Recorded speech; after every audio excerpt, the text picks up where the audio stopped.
Screen पे एक article देख रहे हैं और यहाँ चाइना का डर दिख रहा है। चाइना ने जापान को कहा है कि न्यूक्लियर हथियारों के विषय में जो तुम सोच रहे हो ये गलत है, ये सोचना बंद कर दो। चाइना के फॉरेन मिनिस्ट्री के प्रवक्ता लिन जियान ने भी 7 अगस्त को कहा कि वो जनता की न्यूक्लियर वेपन्स के खिलाफ राय का सम्मान करे और देश के नॉन न्यूक्लियर प्रिंसिपल को कमजोर न करे। चाइना के अनुसार करीब 76% लोग हैं जापान के जो कहते हैं कि 3 नॉन न्यूक्लियर प्रिंसिपल्स को बनाए रखना चाहिए। 77% कहते हैं कि न्यूक्लियर शेयरिंग नहीं करना चाहिए, यानी अमेरिका को जापान में न्यूक्लियर हथियार स्टेशन करने की अनुमति नहीं देनी चाहिए। 3 नॉन न्यूक्लियर प्रिंसिपल क्या है? पहली बात कि हमें न्यूक्लियर हथियार नहीं बनाने हैं, दूसरी बात हमें न्यूक्लियर हथियार नहीं रखने हैं और तीसरी बात हमें न्यूक्लियर हथियार को जापान में अलाउ नहीं करना है। तो यहाँ चाइना क्यों जोर दे रहा है इतना? यहाँ असली जियोपॉलिटिक्स शुरू होती है। जापान का सिक्योरिटी इन्वायरमेंट पिछले कुछ सालों में तेजी से बदला है। चाइना की मिलिट्री बढ़ी, नॉर्थ कोरिया ने न्यूक्लियर हथियार मिसाइलें बनाना शुरू कर दिया, ताइवान स्ट्रेट पे टेंशन शुरू हो गया, अमेरिका चाइना की दुश्मनी खड़ी हो गई और अब यहाँ देखने को मिल रहा है कि ये कह रहे हैं कि न्यूक्लियर शेयरिंग भी मत करो। अब ये समझना बहुत जरूरी है, न्यूक्लियर शेयरिंग का मतलब जरूरी नहीं है कि जापान खुद न्यूक्लियर बम बना ले। एक संभावित मॉडल कि अमेरिका न्यूक्लियर हथियार जापान में डिप्लॉय कर दे। जो यूएस और जापान के बीच में कई अरेंजमेंट्स हैं, कई ट्रीटी है, तो चाइना को सबसे ज्यादा डर किस बात का है? अगर जापान सिर्फ अपनी साधारण मिलिट्री को मजबूत करता है तो चाइना इसे एक चुनौती के रूप में देखेगा, लेकिन न्यूक्लियर समस्या के तौर पर नहीं देखेगा। लेकिन अगर जापान अमेरिका के न्यूक्लियर को शेयर करता है या उससे आगे बढ़ता है, जापान खुद का न्यूक्लियर हथियार बना लेता है, तो फिर ये बिल्कुल अलग हो जाएगा। तब ईस्ट एशिया में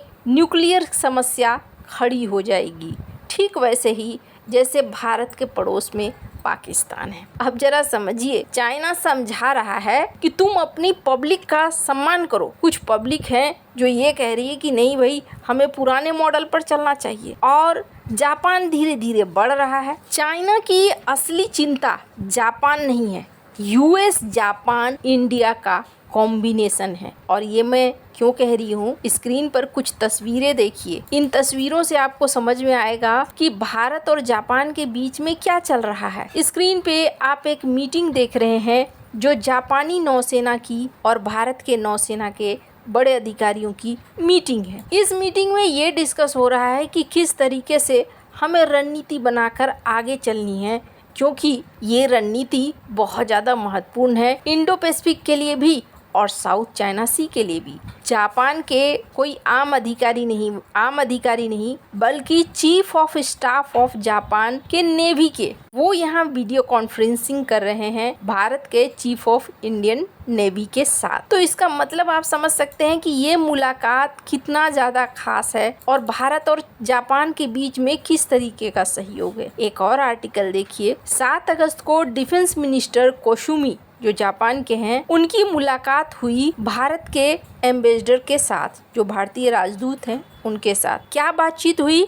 डिफेंस कोऑपरेशन जापान और भारत के बीच में, इंडो पैसिफिक को लेकर और भी कई इलाकों को लेकर। यहाँ एक क्लियर संकेत मिल रहा है और वो संकेत क्या है? वो संकेत ये है कि भारत जापान के साथ तेजी से आगे बढ़ रहा है। इस बीच एक और चीज है, ताइवान, जो चाइना का एक और नया टेंशन है। ताइवान भी अब भारत के साथ अपने फ्लाइट्स को और ज़्यादा संख्या में बढ़ा रहा है। ये सारी चीज़ें बता रही हैं कि भारत यहाँ एक्शन वाले मोड पर है, लेकिन इससे अलग भारत कुछ ऐसा करेगा शायद ही किसी ने सोचा होगा। अभी ब्रिक्स की मीटिंग के लिए शी जिनपिंग भारत आ सकते हैं, हालांकि उनको लेकर कोई मुहर नहीं लगी है। कहना मुश्किल है कि शी जिनपिंग आते हैं कि नहीं आते हैं, लेकिन माना जा रहा है कि पुतिन तो आएंगे ही, शी जिनपिंग भी आ सकते हैं। शी जिनपिंग और भारत के बीच में ना एक पैटर्न देखने को मिला है।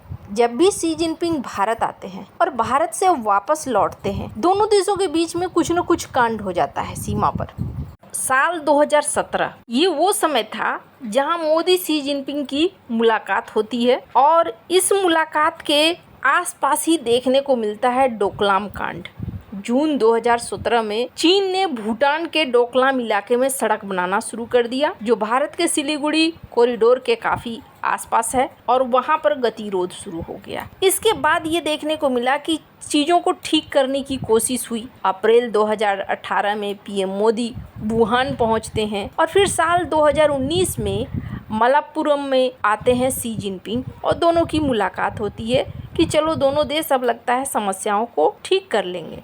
लेकिन 2019 की मुलाकात हुई और 2020 में लद्दाख में टेंशन हो गया। जून 2020 में गलवान में झड़प हो गई। अब है ब्रिक्स का समिट। ब्रिक्स के समिट में शी जिनपिंग आने वाले हैं या आ सकते हैं।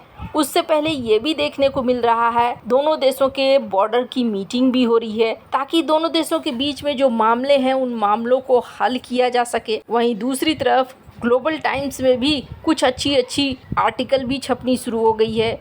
जैसे स्क्रीन पर आप देख सकते हैं कि आपको हमसे लेसन लेने की ज़रूरत नहीं है, लेकिन आप हमसे सीख सकते हैं। हमारे जो एक्सपीरियंस रहे हैं, जिस तरीके से मैन्युफैक्चरिंग के सेक्टर में, प्रोडक्शन के सेक्टर में, ये आपको मदद करेगा आगे बढ़ने में। ये सब कुछ सुनने में अच्छा लगता है, लेकिन चाइना की प्रवृत्ति अलग है। चाइना ऑस्ट्रेलिया को हड़काता है, चाइना ताइवान को हड़काता है, चाइना साउथ चाइना सी में सभी को हड़काता है। यहाँ पर भले बैठकर बातचीत हो रही है, लेकिन आगे क्या होगा वो कहना मुश्किल है। पर हाँ, भारत ने अब वो रूप दिखलाना शुरू कर दिया है जो चाइना को पहले नहीं दिखलाया करता था। अभी भारत ने अरुणाचल प्रदेश में 27 जगहों के नाम बदले हैं आधिकारिक तौर पर, और उन्हें आधिकारिक तौर पर सर्वे के अनुसार इंडियन मैप में लाया है, और ये दुनिया को दिखला भी दिया है। एक बार को लगेगा ये क्या है, हाँ जी। और यहाँ पर ऐसा है कि इन 27 जगहों में 1959 से कब्जे वाले लोंगजू का भी नाम है। लोंगजू, जिसे चाइना ने चालबाजी से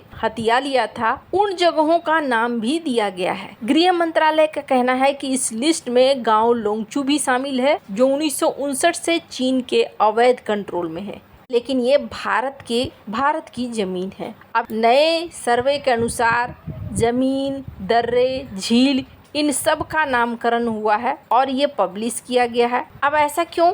ये एक तरीके से चाइना को जवाब है। चाइना कई बार क्या करता है, अरुणाचल प्रदेश के कई जगहों का नाम बदल देता है और नया गेम शुरू कर देता है कि ये ज़मीन तो हमारी थी, ये हमारी थी। पर अब जाकर भारत ने उसको उसी गेम के तहत जवाब देना शुरू कर दिया है। ये एक स्ट्रॉन्ग रिप्लाई है। आप जिस तरीके से खेलोगे उस तरीके से हम खेलेंगे, और उम्मीद की जाती है कि भारत अब दबाव वाली रणनीति में नहीं चलेगा। ये चाइना को एक आंसर है जो काफ़ी दिनों बाद लेकिन भारत को ठीक वैसे ही दिया गया जैसे चाइना करता है। आपको क्या लगता है? कमेंट कर अपनी राय जरूर बताएं। जल्द मिलते हैं अगले वीडियो में नई खबर के साथ।